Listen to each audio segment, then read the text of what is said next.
Hi guys, Kelsey Smith here with Smith's Ridge. My husband and I and our two boys and one little one on the way have a 12-acre homestead here in Highville, Arkansas, and I wanted to shoot just a very impromptu video, a little tour of our farm, mostly because I have pretty much cleared my schedule now. We wrapped up our homeschool semester. My work has really wrapped up as far as my business being in a really good spot for this baby to come. I'm 40 weeks, no baby, and I'm just trying to make the most of this time and be productive.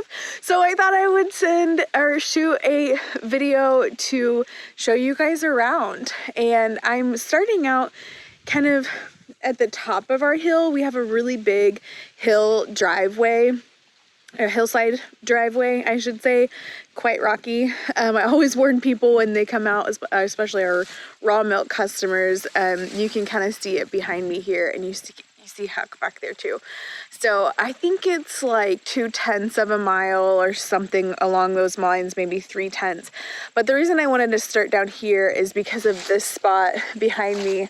I am going to put some other footage up of this spot.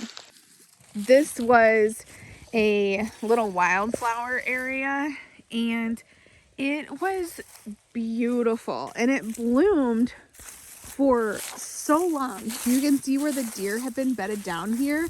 This has been a wonderful habitat for a lot of little critters,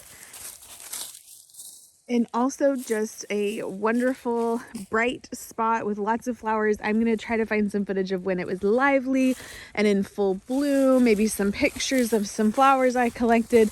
We had so many pollinators out, and it was really just my first year to play around with this area. And next year I have much bigger plans. So next year I plan on doing our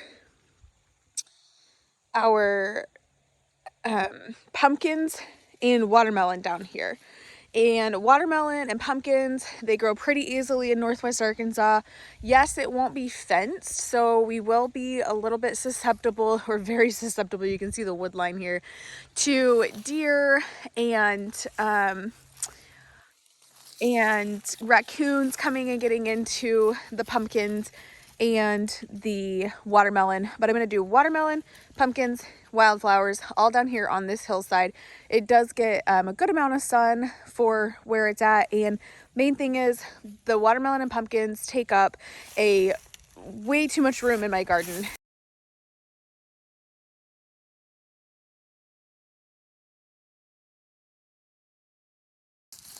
So I just needed a way to kind of separate those plants out so that they can have the space that they need and that they don't take over my garden.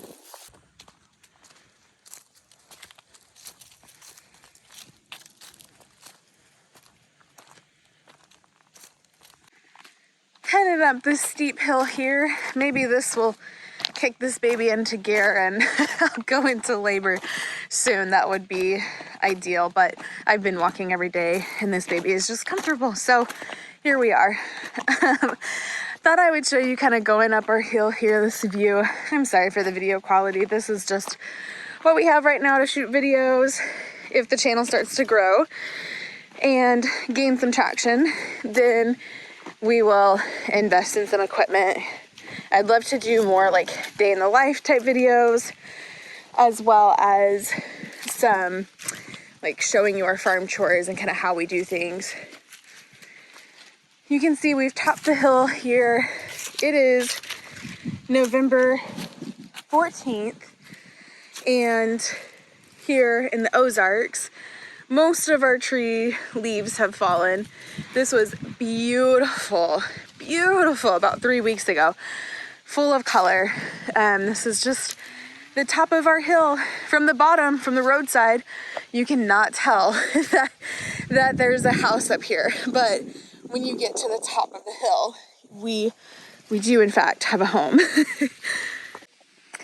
Then I'm going to show you guys our raw milk fridge. This is where our customers can come and pick up their milk. We've got their little sign in here. My husband built this great little, I don't know what you would call this, kind of shelter for the mini fridge. You can see we've still got some milk to distribute today. She's been having so much cream, and so people can just come throughout the day. It's my oldest chore to get the milk out. We've got a dry erase on the fridge that shows him how much milk to bring out each day. Excuse me, depending on which customers are coming out. And so this has been a really fun endeavor for our farm. I've been amazed at the demand for raw milk. I have a waiting list of about 12 people, and I'm distributing about 15 gallons a week and can distribute way more. So I'm hoping to get another Jersey cow in the future, but you know, it takes time to make those kinds of plans. Here we have our renovation project. Don't mind the trash. We've got to get it hauled off. We are going to renovate the interior and exterior of this camper. We've got my old 93 Ford F-150, my very first truck. Lots of nostalgia. His name is Buck. He's a sweet old truck, a grandpa truck, some would say, but I love him. Some storage. And then our girls. Well, we may have one rooster. We don't know yet. But this is our coop. Hey, girls. They probably think they need to be fed. But it is not feeding time. And we've got 6 laying now. One that I believe is a hen and will probably start laying soon, and one that is probably a rooster, but we'll find out soon enough. It's hard to tell until they get older. We incubated them. They were Leghorn and Silver Lace Wyandotte crosses, so...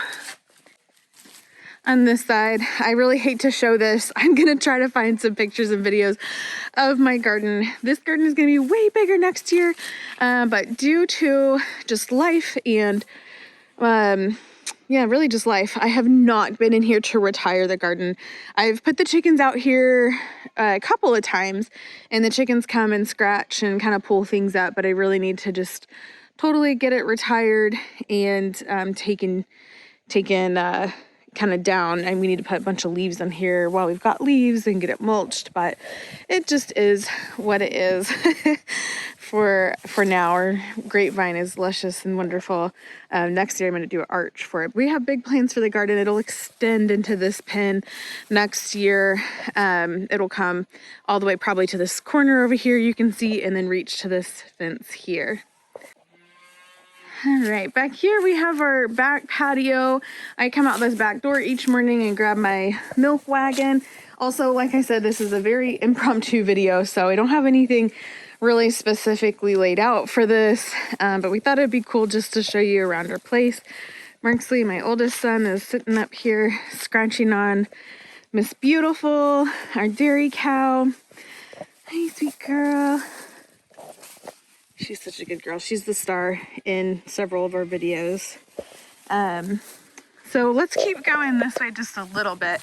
You'll see we have a pasture over here. Well, it's not really a pasture yet. It's a fenced area that is very much in transition from a wooded area to hopefully a future pasture. We've got plans to take down some of the more spindly, smaller trees and get more sunshine on the ground, and then do more rotational grazing. I used it some this summer, but the ground is just not really ready for, let me see if I can show you a little bit better. The ground is just not really ready for animals to be on it, especially animals as large as ours.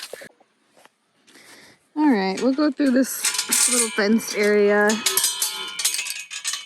This is our dairy cow's pasture here. It, as you can tell, features our awning and also our milking stanchion. I guess Huck is really trying to give us the tour here. He likes to hang around. We have one more dog. She's hanging out in the garage. Miss Annie is a German Shepherd. She likes to keep to herself a little bit though. All right, let's show you our stanchion. This is where I milk Beautiful each morning and afternoon. She left plenty of hay this morning, so you can tell she's eating well. Again, this is not set up to be, you know, beautiful and attractive right now. This is what the farm looks like. It's not all tidy right now. Let's go in here and meet Miss Penny. Penny is a Jersey dairy heifer, and she is about 8 weeks old. Got our barn here with lots of things. Hello, pretty girl. Look, are you eating some oats? She's eating some oats. She's gonna wean soon. She's not gonna be happy about it. Actually, today is her first day to go to 1 bottle. You are not gonna get an afternoon bottle. I'm so sorry. Yeah, but she's been eating hay really well. I mean, look at this girl. She is really pretty big for 8 weeks old. You can hear Mama talking to you. Yeah, hi, pretty girl. You're just a good girl. She wags her tail like a dog. I love it. All right, I came around to the outside of the barn, and we're gonna go back here, show you the back of the property, and then we are going to catch Nemo, the mini donkey, and Dallas, the horse, here in a moment. So I thought I would just show you this little back pasture here. Dallas is hanging out with us. Like I said earlier, we've got 12 acres, and this kind of goes back to the back of our property, opens up in the back. This is not the most rich time of year to be showing off the property. These horses have been, I say horses, we had multiple horses, and one passed away of old age back in April. He had a heart murmur and he just went on the decline, so that's a really sad thing to share, but we have a mini donkey to help keep the full-size horse company. This area is just a nice little pasture. You can see it opens up in the back, and we have plans to clear and fence more spaces, but this is what we work with for now. I really like to promote rotational grazing, giving pastures a break. I am not proud of how this area looks, how trampled it is, but they've just been on, Nemo and Dallas have been on this pasture for, let's see, months. I don't know. I'd have to look in my little notebook to know when I moved them back here, but it's been a lot longer than what I would like. And you really needing some attention and some better manners. So today, I am going to, I'm not going to go all the way to the back. We've got woods on the other side of that fence too that are ours. These logs need to be milled, they're 3-4 years old now, so they just need to be burned. But we've got plenty of projects. It never ends. If you've got a property, then you know. This is kind of coming up the back side of our property, and you can see we have solar. We invested in solar about 2 years ago, and we've been ultimately happy with it and how it really encourages just sustainability, and then also fits with our lifestyle with trying to be more independent, but also just community dependent. Being able to produce your own energy is pretty amazing, and the sun is an incredible source for that, of course. I turned off the video for just a little bit to get Nemo and Dallas haltered. They're both overdue for some attention on their feet, some grooming, and maybe even some manners, some manners work. They've both been just a little bit neglected. Nemo's just hanging out here. So we're gonna get them in better shape today. Gonna poultice the horse's hocks. He has a couple of joints that are fused together, and so I like to poultice those from time to time, help him feel a little bit more comfortable. We're gonna trim some toes and get them feeling a little bit better. You'll have to excuse the the alfalfa cube shreds that I've got on my shirt here. Oh my goodness, so much better. So you can hear Miss Penny bawling in the background. She is thinking it's time for a bottle, but it is definitely not that. So Dallas here is a 16-year-old registered quarter horse. I mentioned earlier he's got some hock issues with his bottom joint on both of his back hocks being fused. But he is serviceable. He's a really good horse as far as his mind goes. He's just very, very attentive to the boys, and we don't ride very hard. The boys started to get into some play days, which is like a small, kind of a local mini rodeo, if you will, for lack of a better way to describe those. You can see the oil in his hair. I put MTG in there to help it grow.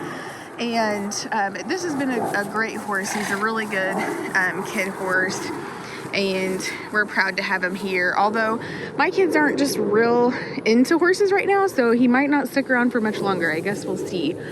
And little Nemo here, he is just the sweetest. Actually, he's a little rotten. The boys have taught him how to play chase, and that is just not a good quality. But he is a good addition to keep Dallas company. They have a love-hate relationship, but he's a really sweet boy.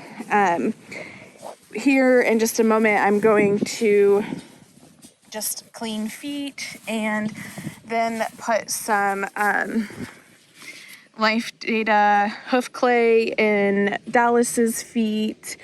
Nemo's still pretty young. I still need to work with him on his feet. He's only about a year old. Actually, I guess he's a little over a year now. But anyways, this is, as you can see, some pretty good stuff that prevents against bacterial and fungal invasions, and prevents against thrush and stuff. I've used it for treatment, but with rain coming next week and just this time of year about to get pretty wet, then I like to go ahead and just preventatively pack their feet with this.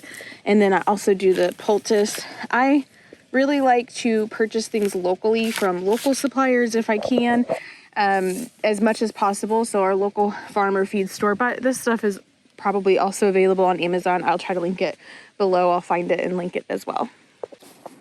All right, I got Dallas covered in some poultice on his hocks. You probably, if you are around horses, you may know there's multiple ways to poultice, especially the hock area.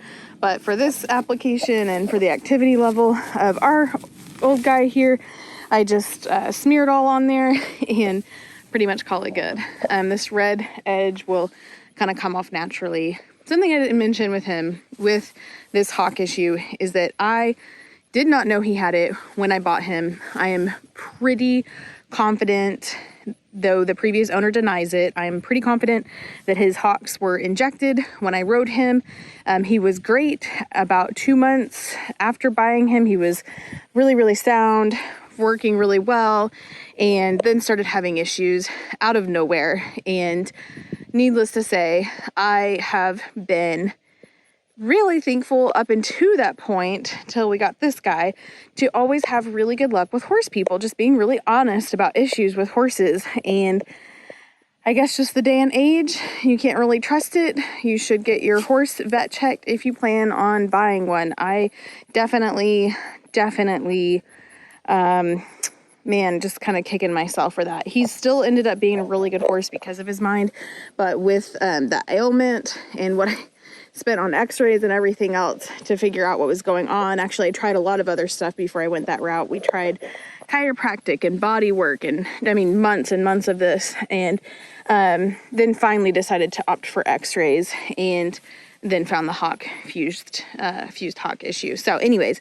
be sure to get your animals vet checked before you purchase them. Unfortunately, you just can't trust just anyone. So I hate to even say that, but I guess it is the times that we're living in, huh, buddy? But you've been a good boy, huh, Dallas? Yeah.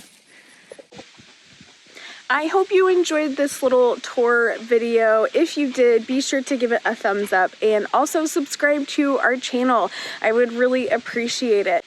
And let us know what kind of video you want to see next, or if you have any questions about the critters on our little farm. If you'd like to see more videos like this one, leave us a comment to let me know, and I will catch you in the next one.